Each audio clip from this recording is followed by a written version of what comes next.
School बंद था। तो तू क्या बाबा यहाँ का? क्यों दादा थोड़ी बनाओ, मैंने कोई बात, स्कूल बंद था। आप डिप्टी दो, मेरा मुद्दा टीचर से आपसे नहीं है।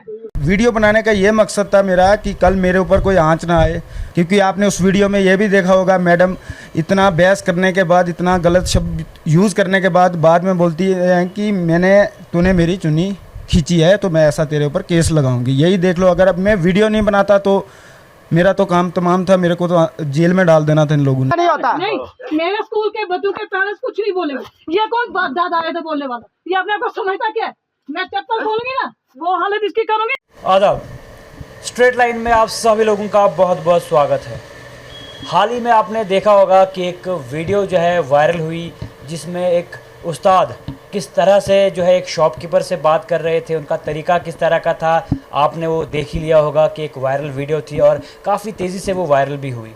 और जिन्होंने वो वीडियो वायरल की है, आज वो हमारे साथ जुड़े हैं रजित जी। तो रजित जी से बातचीत करेंगे आखिर वीडियो वायरल करने का मकसद जो है क्या था। और मैं आपको फिर से बताता चलूँ कि भागवा एक जगह है, वहाँ पर एक प्राइमरी स्कूल था और उस प्राइमरी स्कूल की वो उस्ताद थी जिनकी वीडियो जो है वायरल जो है रजित जी ने की थी। तो रजित जी, सबसे पहले स्वागत है आपका स्ट्रेट लाइन पे। स्वागत है सर आपका, थैंक यू। तो रजित जी, आपसे जानने की कोशिश करूँगा कि जो वीडियो आपने वायरल की कुछ दिन पहले, जो वीडियो एक वायरल हुई, तो वीडियो वायरल करने का आखिर मकसद जो है वो क्या था? सर ये मकसद कुछ नहीं था। हमारा स्कूल प्राइमरी स्कूल थनोत है, वहाँ पर एक टीचर थी, लेडीज़ टीचर थी। हमने इस मामले में हमें कोई दिक्कत नहीं थी। हमने स्कूल सीईओ साहब को भी बोला था कि हमें टीचर एक और दे दो। गांव के लोग भी गए थे और स्कूल बंद रहता था, बच्चे या 10 बजे खुलता था तो 1 बजे बंद हो जाना, ऐसा ही उधर दिक्कत थी। तो मैंने सीईओ साहब को कॉल किया। कॉल करने के बाद उन्होंने बोला हम करते हैं, इस मामले में कुछ करते हैं, या टीचर देते हैं या इसको कुछ करते हैं। तो हम अपनी दुकान पे बैठे थे, कोई 2:20 का टाइम था। तो यानी मैं ये ऐसा समझूँ यहाँ पर कि आपने जो है बच्चों के लिए ख़ास तौर पर जो है फ़ोन किया था? हाँ जी, बच्चों के लिए, क्योंकि आपको पता है रूरल एरिया में ऐसा होता है कि टीचर नहीं आते हैं, बच्चे दर बदर होते हैं। गांव वाले लोग भी नहीं देखते हैं कि पढ़ रहे हैं कुछ, क्योंकि वो खुद बेचारे एक ज़्यादा एजुकेशन उनके पास नहीं है, वो बच्चों को नहीं पूछ पाते हैं। वो बोलते हैं गुरु ही इनको पढ़ा रहा है और इनको ट्रेन करेगा, पर ऐसा उधर नहीं होता है। क्योंकि गांव के बच्चे बेचारे वो खुश होते हैं कि हमने पढ़ा है नहीं पढ़ा, उनको क्या पता, छोटे छोटे बच्चे हैं। तो वही वो स्कूल बंद करने की हमने कंप्लेन की थी कि स्कूल बंद रहता है। हमारा ये था कि स्कूल बंद ना रहे और ये प्रॉपर, अगर 9 बजे टाइमिंग है तो कम से कम से 3 बजे तक होना चाहिए खुला। तो यही मामला था। तो यानी ऐसा वहाँ पर हो नहीं रहा था? नहीं हो रहा था सर, काफ़ी देर से। आप वहाँ गांव के लोगों से भी पूछ सकते हो कि वो स्कूल टाइमिंग से नहीं खुलता था और कुछ लोगों ने वहाँ से बच्चे दूर स्कूलों में डाल दिए थे। यानी पास से हटा के दूर स्कूलों में कम से कम कोई 10 बच्चे 2-3 स्कूलों में डाल दिए हैं। दूर जाते हैं वो बच्चे, क्योंकि वो पास का स्कूल है, वहाँ नहीं, लोगों ने दूसरे स्कूलों में डाल दिए थे। ऐसी नौबत आ गई थी उधर। तो फिर सीईओ साहब से हमने यही कंप्लेंट की कि यहाँ पर टीचर से या तो ड्यूटी ली जाए या तो यहाँ पर कोई एक टीचर और दिया जाए। तो ये कंप्लेंट एक बार की थी क्या बार बार की गई थी? ये कोई 2 बार मैंने की थी, फिर गांव वालों ने भी पहले की थी कि स्कूल में टीचर दे दो या इसको डिप्टी प्रॉपर लो। जो भी टीचर है तो ये डिप्टी तो कम से कम दे, बच्चे जल्दी घर आ जाते हैं और स्कूल में क्या पढ़ेंगे, 2 घंटे में क्या पढ़ेंगे, कुछ नहीं पढ़ेंगे। यही था बस उधर का। इसको देख के था। तो सबसे पहले दर्शकों में आपको बताता चलूँ कि मकसद वीडियो बनाने का यही था कि स्कूल में जो है सबसे पहले बच्चे कम हैं और टीचर जो है एक था, जिसको लेके कंप्लेंट की गई थी सीईओ साहब से पहले भी कि सीईओ साहब इस स्कूल की तरफ नज़रसानी की जाए, क्योंकि इस स्कूल में जो है काफ़ी सारे बच्चे जो है रूरल एरियाज़ के खास तौर पर पढ़ रहे हैं। और हम भी बार बार हमेशा स्टोरी इन स्कूल्स पे ही करते हैं कि स्कूल्स में टीचर्स कभी होते नहीं हैं, कभी अगर होते भी हैं तो वो पढ़ाते नहीं है या बच्चों को अच्छी एजुकेशन नहीं दे पाते हैं। कहीं बच्चे ज़्यादा होते हैं स्कूल में, टीचर कम होते हैं, जिसको लेकर तब भी दिक्कतें आती हैं। लेकिन इन्होंने भी बार बार कंप्लेंट की कि हाँ जी यहाँ पर टीचर नहीं है, जिसको लेके स्कूल्स काफ़ी टाइम से या तो बंद रहता था या स्कूल की जो है टाइमिंग जल्दी क्लोज होने की हो जाती थी। तो उसके अलावा आपसे ये जानना चाहूँगा कि वीडियो जो आपने वायरल की तो वो क्या सोच के की, क्या कुछ उस वक्त हुआ था, वो थोड़ा हमारे दर्शकों तक बताया जाए। सर ये ऐसी बात थी कि मैं बैठा था अपनी शॉप पे, तो वहाँ पर टीचर आते हैं, जो आपने वीडियो देखा होगा उसमें कि एक टीचर आती हैं जो दुकान पे और वो गलत शब्द का यूज़ करते हैं। तो जब मैडम वहाँ पर आई तो मैंने अपने बचाव के लिए वीडियो ऑन कर दिया कि कल मेरे ऊपर आँच ना आए, कि कल मैं कहीं सलाखों के अंदर ना जाऊं। तो वो मैंने एक प्रूफ बना लिया कि ये देखिए मैंने कुछ गलत नहीं किया, मैंने एक सीओ साहब को कॉल किया तो उसमें मैंने क्या गलत देख किया? रहा था कि आप वीडियो में बार बार कह रहे थे कि मैंने सीओ साहब को ही फ़ोन किया ताकि स्कूल की वजह से। हाँ, यही बात थी मेरी। वीडियो बनाने का ये मकसद था मेरा कि कल मेरे ऊपर कोई आंच ना आए। अगर मैं वीडियो नहीं बनाता तो ये पता कैसे लगता लोगों को कि टीचर क्या कर रहा है, और मेरे खिलाफ ही कुछ कर देते। क्योंकि आपने उस वीडियो में ये भी देखा होगा, मैडम इतना बहस करने के बाद, इतना गलत शब्द यूज़ करने के बाद में बोलती है कि तूने मेरी चुन्नी खींची है तो मैं ऐसा तेरे ऊपर केस लगाऊंगी। यही देख लो, अगर अब मैं वीडियो नहीं बनाता तो मेरा तो काम तमाम था, मेरे को तो जेल में डाल देना था इन लोगों ने। तो ये मकसद था मेरा एक वीडियो बनाने का, इसका वायरल तो इसको करना था। अगर नहीं करते तो इसका बनाने का कोई मकसद यानी आज अब हमारे सामने है तो यहाँ पर नहीं होते आप? नहीं, यहाँ पर नहीं होता। यहाँ कौन होता? मैं तो या कोर्ट में, मेरे ऊपर तो इन्होंने FIR कटवानी थी।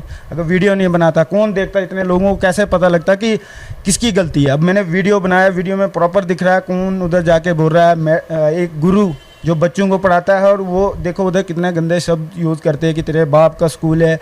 अब मैं रिकॉर्ड नहीं करता तो वो लोग कैसे देखते हैं? ये इतनी खबर कैसे फैलती है? सच्चाई लोगों तक कैसे पहुंचती? ये मसला था। वीडियो बनाने का मेरा ये मकसद था, क्योंकि ये नहीं था कि मैं टीचर को वो करूँगा। मैं जब टीचर हद से बाहर हो गए, क्योंकि देखो उनके पति जो मैनचार मिडिल स्कूल में हैं, 2:20 पे मेरी दुकान में आते हैं। आपने वीडियो में देखा होगा कि वो उसको वहाँ पर एक भैया बैठा था जो उसने रोका है उसको, वरना वो क्या पता मेरे को थप्पड़ भी मार देते या मेरा मोबाइल ही तोड़ देते। इस हिसाब से वो भी एक टीचर है? हाँ, वो भी टीचर है मिडिल स्कूल मैनचार में। तो वो उस वक्त वहाँ पर क्या कर रहे थे स्कूल के टाइम? देखो अब वीडियो में, अब इसके ऊपर मैंने तभी तो वीडियो बनाया कि एक टीचर मैनचार से आया और एक थनोद स्कूल से मैम आई, वो दोनों इकट्ठे आए उधर। ये था मसला उसका। यानी ऐसा भी कह सकते हैं कि चाहे सरकारी बाबू हो या कोई भी सरकार का मुलाजमिन कोई भी हो, तो तानाशाही हम इसमें कह सकते हैं कि किस तरह वो अपने आप को बचाने के लिए आप पे हमला कर रहे थे ताकि आप शिकायत न करो उनकी। हाँ, वही था उनका मकसद ही वही था कि क्योंकि दुकान पे ये डर जाएगा। अगर मैंने वीडियो नहीं बनाया था तो वहाँ पर तो उन्होंने राज करना था, क्योंकि अगर मेरे ऊपर FIR कट जानी थी तो बाकी लोगों ने फिर कहाँ बोलना था? उन्होंने डर के मारे फिर किसी ने बोलना नहीं था। तो मैंने ये वीडियो जो बनाई इसलिए बनाई कि देखो टीचर एक गुरु होता है जो बच्चों को शिक्षा देता है। बहुत भगवान का दर्जा दिया जाता है कि एक टीचर है, गुरु है हमारा। तो वही देखो ऐसी हालत करेगा। और मुझे उस स्कूल से काफ़ी देर से मैं देख रहा था, ऐसा ही सिस्टम चल रहा था, क्योंकि 2004 में स्कूल की ओपनिंग हुई थी। मैंने पढ़ा उस स्कूल में, फर्स्ट एडमिशन मैंने वहाँ दिया है। हम थे 20-25 बच्चे, तो मैंने भी पढ़ा उस स्कूल में। मुझे क्या उसके साथ हो गया? हम किसी के घर में पढ़ते थे, फिर आस्ता आस्ता बिल्डिंग बनी, कितना कुछ गवर्नमेंट ने दिया है। तो अगर इस पे तो फ़ायदा क्या? अब गांव में हर कोई तो प्राइवेट स्कूल में नहीं पढ़ा सकता है, बोर्डिंग में नहीं डाल सकता है, तो उसने तो उधर ही डालना है। जैसे मेरा जैसा दुकानदार है तो मैं बच्चे लेके अपनी दुकान बंद करके डोडा थोड़ी आऊँगा, मैंने तो वहीं पढ़ाने हैं, मैंने भी आगे देखना है। कोई और उधर के गाँव के लोग हैं बेचारे जो घर में होते हैं। अब तो जिसका काम ही सिटी में होगा तो वो लेगा, हम जैसे लोग कहाँ ले पाएंगे सिटी में? नहीं। लेकिन वीडियो में ये भी देखा गया कि जिस तरह मैडम बता रही थी कि सीओ साहब ने ही बोला कि चप्पल जो वो गलत शब्द इस्तेमाल कर रही थी कि उठा के जो आपको मारो। तो क्या लगता है कि एक CF एजुकेशन ऑफिसर जो है इस तरह का स्टेटमेंट दे सकता है या इस तरह का एक उस्ताद को कह सकता है करने के लिए? ऐसा तो देना नहीं चाहिए था, पर वीडियो में साफ दिख रहा है। मैडम जी बोल रहे हैं, मुझे स्पेशली सीओ साहब ने बोला है जूते से उसके दांत तोड़ दे, क्योंकि वीडियो में वो साफ बोल रहे हैं। अब इसमें हम नहीं बोल सकते, मैं चीफ एजुकेशन को ऐसा नहीं बोलना चाहिए, क्योंकि वो प्रॉपर बोल रहे हैं कि मुझे सीओ साहब कंप्लेंट की और उन्होंने एक्शन में आपको ये चीज़ें कही। देखो अब मैंने कोई गलती की, मुझे कोई भी बोल सकता है। अगर गलत है, कंप्लेन करना गलत है, तो देखो एक बात उसमें ये भी है कि मैडम जी को प्रॉपर पता लग गया कि यही दुकानदार जो सीओ साहब को कंप्लेन करता है। मैंने सीओ साहब को की, सीओ साहब ने क्या वो मैडम जी को फ़ोन दिया था कि आगे रजत जी ने कॉल किया, क्योंकि मैंने सीओ साहब को कंप्लेन की थी। तो मैडम जी को प्रॉपर पता लग गया, वो इतना आग बुला होके आ गए मेरी दुकान पे कि तू सीओ साहब को कॉल क्यों करता, मैं तुझे चप्पल से मारूंगी। जहाँ पर आपने ये सोचा था कि मैं कंप्लेंट करूंगा और यहाँ पर स्कूल खुलेगा, मैडम टाइम पे स्कूल आएंगी, लेकिन ऐसा हुआ कुछ नहीं। कंप्लेंट करने का आपको जो है फल कुछ और मिला। और मिला, मुझे चप्पल मारने का फल मिला उसमें। अगर एक व्यक्ति कंप्लेन करता है किसी भी महकमे में तो उसके ऊपर ऐसा हो जाता है। तो अगर मैं वीडियो नहीं बनाता तो मैंने चप्पलें भी खानी थी, सब कुछ, प्लस मेरा रिकॉर्ड भी ख़राब होना था। हम गरीब आदमी, हम 200-250-300 इतना ही कमा पाते हैं, तो घर में मुश्किल से चलता है काम। तो इधर कोर्ट कचहरी में कहाँ से चलाएंगे? और वो गवर्नमेंट मुलाजिम है, उनके पास 50,000 रुपया सैलरी है, उनके लिए तो आम बात है। हमारे लिए और एक लेडीज़ को देखो कितना दर्जा दिया है पूरे हिंदुस्तान में। और इतनी पावर दी है, आपने खुद देखा कि लेडीज़ क्या बोल रही है कि जूते से मारूंगी, ये तेरे बाप का स्कूल है। अगर मैं ये रिकॉर्ड नहीं करता तो ये दुनिया के सामने पता नहीं लगता कि ये लेडी टीचर हैं कैसी। अब सब लोगों को पता लग गया है कि ये टीचर उस्ताद भी गलत हो सकता है, और जो लेडीज़ को दर्जा दिया जाता है ख़ास तौर पर, मैं अपने दर्शकों को बताता चलूँ कि काफ़ी ज़्यादा इज़्ज़त जो है हम एहतराम जो है करते हैं, लेकिन इस तरह की एक्टिविटी करना या इस तरह के शब्द इस्तेमाल करना कहीं ना कहीं गलत है। लेकिन उसके अलावा ये भी मैं आपको बताता चलूँ कि जिन्होंने शिकायत की थी, शिकायत इसलिए की थी ताकि स्कूल चले, ताकि स्कूल में फिर से उस्ताद आए, बच्चों को पढ़ाए। लेकिन शिकायत करने के बाद इनको क्या फल मिला? जिनसे शिकायत की गई यानी सीईओ साहब से शिकायत की गई, जो खास तौर पर वीडियो में साफ साफ मैडम कह रही है कि सीईओ साहब ने ही बोला कि जाके इनको जी मारो। यानी सीईओ साहब की अगर इस तरह की लैंग्वेज है तो कहीं ना कहीं ये भी गलत है। इस तरह का कदम उठाना या इस तरह के शब्द बोलना कहीं ना कहीं सीईओ साहब की भी गलती हो सकती है, जिस तरह हमें वीडियो में दिखा। और अगर कंप्लेंट करना गलत है तो फिर आप सोच ही सकते होंगे कि एजुकेशन सेक्टर की हालत फिर किस तरह की है। आए दिन हम भी स्टोरी करते हैं कि एक स्कूल की हालत ऐसी है या बच्चों को एजुकेशन नहीं मिल रही है। कहीं पर आपने जैसे हाल ही में देखा होगा, बहुत सारी स्टोरीज ऐसी भी गई है कि टीचर हैं ही नहीं, यानी गवर्नमेंट मुलाजिम अपनी जॉब्स पे नहीं है, उसके अलावा प्राइवेट बंदे वहाँ पर पढ़ा रहे हैं या प्राइवेट शख्स वहाँ पर पढ़ा रहे हैं, जो सैलरी लेते हैं वो वहाँ पर नहीं है। तो यानी एजुकेशन सेक्टर की हालत जो है काफ़ी ज़्यादा ख़राब डोडा में ख़ास तौर पर पहले से ही है। लेकिन अगर कोई शख्स कंप्लेंट भी करता है या शिकायत भी करता है कि हमारे स्कूल को मॉडिफाई किया जाए, टीचर अच्छे दिए जाए ताकि बच्चों को जो है अच्छी एजुकेशन मिल सके, उसका जो है रिज़ल्ट आखिर किस तरह का रहता है वो आपने वीडियो में भी देखा होगा कि किस तरह की व्यवहार जो इनके साथ किया गया था। और उसके अलावा जो शब्द वहाँ पर इस्तेमाल मैडम की तरफ से किए गए थे कि सीईओ साहब का कहना है, तो कहीं ना कहीं ये भी गलत था। और उसके अलावा देखा ये जा रहा है कि उस पर एक्शन भी हुआ था। तो क्या लगता है जिस दिन वहाँ पर सीईओ साहब आए थे तो क्या कुछ कहा गया था? सीईओ साहब उधर आए, उन्होंने गांव वालों को भी, उधर काफ़ी सारे बंदे थे, कोई 30 की तादाद में पूरे गांव के लोग थे जो जिनके बच्चे भी वहां पर थे। ये बात हुई कि गांव वालों ने भी, वो भी वीडियो वायरल हुआ है, उसमें भी ये बताया गया है कि हमें एक टीचर और था तो हम 7 सालों में मैडम जी को तंग नहीं करते थे, क्योंकि वो स्कूल टाइम से खोलते थे, टाइम से बंद कर देते थे और मैडम जी चले जाती थी। जब इनके ऊपर बात आई, हमने कंप्लेन की सीईओ साहब को कि हम कंप्लेन करेंगे, क्या पता एक ये टीचर और दे देंगे, बोलेंगे मैडम जी नहीं चला पा रही हैं तो एक टीचर इनको और दे देंगे।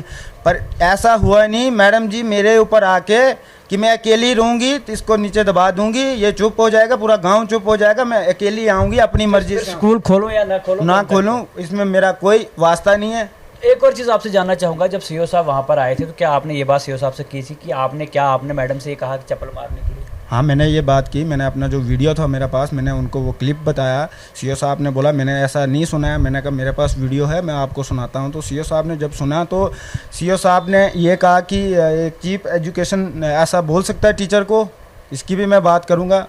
ऐसा तो नहीं बोल सकता है सीईओ साहब, एक मैडम को बोल सकता है कि जाके। सीईओ साहब तो काफ़ी अच्छे हैं, जिस तरह हम उनसे भी इंटरव्यू करते रहते हैं, लेकिन काफ़ी अच्छा उनका व्यवहार है। उन्होंने कभी अपने उस्ताद के लिए गलत नहीं सोचा या बच्चों के लिए गलत नहीं सोचा। लेकिन मैडम जो कह रही थी तो उसमें फिर सीईओ साहब का क्या कहा आखिर में? देखो मैडम जी प्रॉपर कह रही हैं कि, और उनको पता है कैसे लगा कि ये रजत सिंह ने कॉल किया। आपको लगता है सीईओ साहब की भी गलती है? देखो मैडम बोल रही कैसे हैं कि मुझे सीईओ साहब ने स्पेशली बोला था कि जाके जूते से उसके दांत तोड़ दे।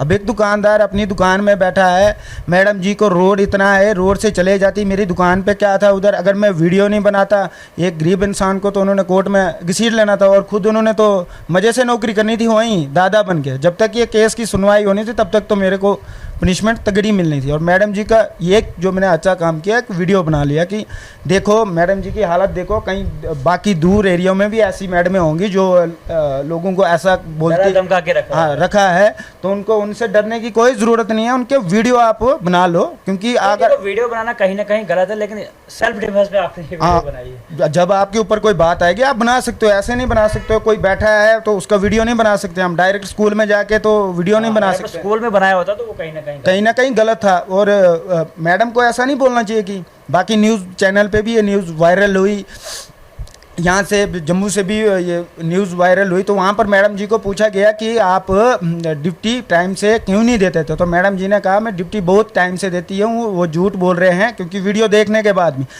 फिर मैडम जी बोल रहे हैं वो लड़का दारू पी के मेरी स्कूल में आता था काफ़ी देर से, देखो काफ़ी देर से दारू पी के आता था, तो मैं चुपचाप रहती थी। तो उन्होंने पूछा कि आप जब वो दारू पी के आता था आपको उसकी कंप्लेन करनी चाहिए थी। आप कोई सबूत दो, अभी भी दो आप, उसके ऊपर उसके खिलाफ भी कोई एक्शन होगा। मैम जी ने बोला मुझे पढ़ाने से फुर्सत नहीं है तो वीडियो कहाँ से बनाऊंगी मैं। देखो ऐसा बंदे को पता लग ही जाता है। मैं स्कूल में गया दारू पी के और मैडम जी को फुर्सत ही नहीं मिली वीडियो बनाने की, और मुझे मिल गई जो दुकान पे आई मैडम जी तो मैंने वीडियो बना लिया। ऐसा तो कोई भी तो यानी कहीं ना कहीं आपको फंसाने के चक्कर में बिल्कुल फंसाने के चक्कर में। और उस दिन ऐसा किया था कि 12 बजे के करीब 500 मीटर दूर बच्चे भेजे थे एक एक कॉपी दे के। खुद मैडम जी वहाँ बैठी थी, उनके पति देव को भी बुला दिया था, क्योंकि देखो उनके पति देव मैं 4 में ड्यूटी करते हैं, कम से कम आधा घंटा रोड में आने को लगता है, पैदल तो गाड़ी है तो 10 मिनट पीछे आने को। तो 2:30 पे टीचर भी वहाँ हैं, मैडम जी भी वहाँ हैं हमला करने के लिए। और बच्चों को 1 बजे कई बच्चों को उधर, एक बच्चा मेरी दुकान पे भेजा था और वो बच्चा जाके मैडम जी को बोलता है दुकानदार मेरी वीडियो बना रहा था। बोलो ये गलत किया मैंने, अगर मैं बच्चे की वीडियो बना सकता हूँ, क्योंकि स्कूल में एक नियम होता है कि ग्राउंड जो होता है वहाँ से बाहर बच्चे को जब तक छुट्टी ना हो तो नहीं जाने दिया जाता। और वहाँ से कोई 700 मीटर दूर बच्चा रोड पे है, कुछ बच्चे ऊपर है, क्योंकि आप गांव में पूछ सकते हो। ओवरऑल हम ऐसा कह सकते हैं कि बच्चे स्कूल से बाहर होते थे, स्कूल भी टाइमिंग में खराबी थी, स्कूल जल्दी बंद होता था, तभी आपने ये स्टेप लिया होगा। हाँ ये तभी लिया था हमने, क्योंकि हमने देखी हालत की। अब देखो आजकल क्या क्या नहीं हो रहा है, कहाँ कहाँ से लोग निकल रहे हैं। यहाँ तो एक मान लो गुंडागर्दी हो गई, धमकाने वाला सीन हो गया। हाँ जी क्या करोगे तुम, हम तुम्हें नहीं ऐसे पहले में क्या कहना चाहोगे ऐसे उस्तादों के लिए? ऐसे उस्तादों के लिए कि ये चीफ एजुकेशन ऐसी एक टीम बनानी चाहिए कि हफ्ते में एक बार जाना चाहिए, उनको चेक करना चाहिए क्या करते हैं, और बच्चों को पूछना चाहिए कि आपका टीचर क्या पढ़ाता है। जब आपको धमका सकते हैं तो बच्चों को भी धमका सकते हैं अपने। बच्चे तो टीचर के फेवर में ही होते हैं, माँ बाप से ज़्यादा टीचर के उसमें होते हैं, क्योंकि गुरु होता है उसके साथ ज़्यादा वो घुल मिल जाता है। और ऐसी एक टीम होनी चाहिए जो कि 15 दिन में टेस्ट होना चाहिए बच्चों का कि क्या टीचर ने पढ़ाया है। वो ये भी तो सब ने पढ़ा, बाकी चीज़ें कितनी है कि इसमें ये मुद्दा है कि बच्चे को कौन सा नॉलेज दिया जा रहा है, टीचर को कौन सा स्पोर्ट्स में। कई स्कूलों में ये देखो कि ओवरऑल हम ये कह सकते हैं कि स्कूल की लिए और खासतौर पर अच्छी एजुकेशन के लिए आपने ये कदम उठाए थे। जी हाँ मैंने अच्छी एजुकेशन के लिए, क्योंकि एजुकेशन इस टाइम पे बहुत ज़रूरी है। वो पुराने टाइम गए, पढ़ा ना पढ़ा किसी ने तो वो निकल गया वक्त। आजकल तो एजुकेशन चाहिए, कहीं भी जॉब करोगे वहाँ तो लिखना आना चाहिए ना। जब लिखना नहीं आना आएगा तो कौन जॉब देगा, मेरा ये मुद्दा था। और बाकी ऐसे भी स्कूल है जहाँ सुबह प्रेयर होती ही नहीं है, वो भी कई स्कूल होंगे, क्योंकि वहाँ के लोग चुपचाप हैं।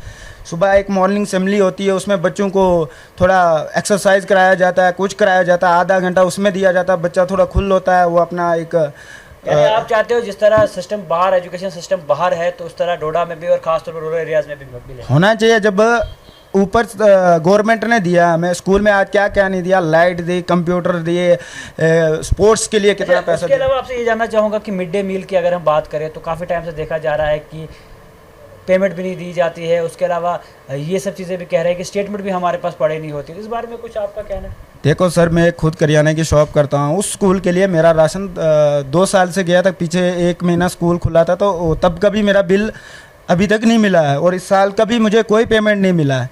तो ये देखो, ये बिल देना चाहिए दुकानदार को, क्योंकि वो भी सामान लाता है, बच्चों को खाना भी अच्छा मिलेगा। अब मेरा ही देख लो, अब 2 साल से बिल नहीं मिला है मुझे, तो दुकानदार के साथ भी बिल मिलना चाहिए। पीछे से पैसा आ रहा है, क्या गवर्नमेंट पैसा नहीं देती है क्या?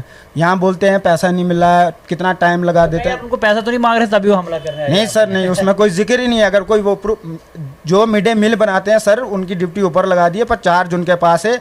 मेरी उन्हीं के साथ बात है कि अब जब भी डालोगे डाल देना, मेरी उनके साथ बात है। मैडम जी ने तो कोई चार्ज ही नहीं पकड़ा हुआ है। मिड डे मील क्या है, अटेंडेंस ही नहीं लगाती, क्योंकि ऊपर से टीचर आए दूसरे स्कूल से मिड डे मील बनाने उसी दिन को, और उन्होंने वो बच्चे लिए हैं 2 बजे वापस कि बच्चे कहाँ हैं। फिर मैडम जी ने मिड डे मील बनाया, तो आई स्कूल से जैसे आई 2:30 पे, तो मेरी दुकान पे हंगामा शुरू कर लिया। तो कहीं ना कहीं आपने सुन लिया, ये थे हमारे साथ रजत जी जो कि भागवा के रहने वाले थे, और कहीं ना कहीं इनके सबसे पहले सीईओ साहब को कॉल करने का मकसद ये था कि स्कूल में जो है टाइमिंग का काफ़ी ज़्यादा दिक्कत रहती थी, जल्दी स्कूल बंद होता था और बच्चों को एजुकेशन नहीं मिल पाती थी क्योंकि टीचर एक था। और उसके अलावा वीडियो मैन जो है वायरल करने का मकसद ये था कि ये अपने आप को जो है सेव कर पाए, क्योंकि जिस तरह से रिएक्शन वहाँ पर देखा होगा, आप सब दर्शकों ने भी देखा होगा कि जिस तरह का रिएक्शन मैडम का था, बिल्कुल ख़तरनाक रिएक्शन था। और कहीं ना कहीं जिस तरह से वो इनसे बात कर रहे थे तो ऐसा लग रहा था कि इन पे जो है अब कार्रवाई होने वाली है, लेकिन इन्होंने वीडियो बना के खुद को सेव कर दिया। और कहीं ना कहीं CEO डोडा की तरफ से भी एक्शन हुए, अच्छे एक्शन हुए। लेकिन अब देखना ये है कि क्या इस जितनी भी ये वीडियो वायरल हुई या जो हम वीडियो कर रहे हैं इससे क्या कुछ फ़ायदा जो है आसपास के स्कूल्स में भी होगा, क्योंकि रूरल एरियाज़ में अक्सर देखा जाता है टीचर स्कूल्स में नहीं जाते हैं, देखा ये जाता है कि बच्चों को पढ़ाई अच्छी नहीं दी जाती है। मिड डे मील्स के काफ़ी सारे इश्यूज़ आते हैं कि मिड डे मील जो है बच्चों को नहीं दी जाती है, और अगर दी भी जाती है तो कुछ पेमेंट जो है इनकी बंद रहती है। काफ़ी सारे इश्यूज़ जो है सामने नज़र आ रहे हैं। एजुकेशन सिस्टम में कहीं ना कहीं जो है ख़राबी यहाँ पर हमें दिखने को मिल रही है। लेकिन उम्मीद और तवक्का फिर से की जाएगी लेफ्टिनेंट गवर्नर मनोज सिन्हा जी से, खास तौर पर डोडा पे नज़रसानी की जाए, डोडा पे नज़र रखी जाए और एजुकेशन सेक्टर पे खास तौर पर नज़रसानी की जाए। उसके अलावा उम्मीद हम कर सकते हैं CEO डोडा से कि आप तवज्जो दी जाए स्कूलों पर, क्योंकि स्कूल की हालत काफ़ी ज़्यादा ख़राब है। और जिस तरह से उस्ताद कह रहे हैं कि CEO साहब ऐसा कह रहे हैं तो कहीं ना कहीं ये भी गलत है, इस पर भी अच्छे से कार्रवाई की जाए। और ख़ास तौर पर डिस्ट्रिक्ट एडमिनिस्ट्रेशन डोडा पे कि इस पर प्रॉपर एक टीमें बनाई जाए जो इन स्कूलों का दौरा करेंगी, जगह जगह कि स्कूलों में बच्चों को एजुकेशन मिल रही है नहीं मिल रही है, क्या कुछ हालात स्कूल की है, स्कूल्स की बिल्डिंग्स टूटी हुई है उन पर भी तवज्जो दी जाएगी, टीचर्स कम है उन पर भी तवज्जो दी जाएगी। और आने वाले कल में सुधार जो है जम्मू कश्मीर में और ख़ास तौर पर डोडा के इन स्कूलों में मिलेगा, ताकि बच्चे जो है अच्छी एजुकेशन ले पाए। तो आगे भी हम कोशिश करेंगे ऐसी खबरों से आपको जुड़ाने की, तो जुड़े रहिए स्ट्रेट लाइन के साथ।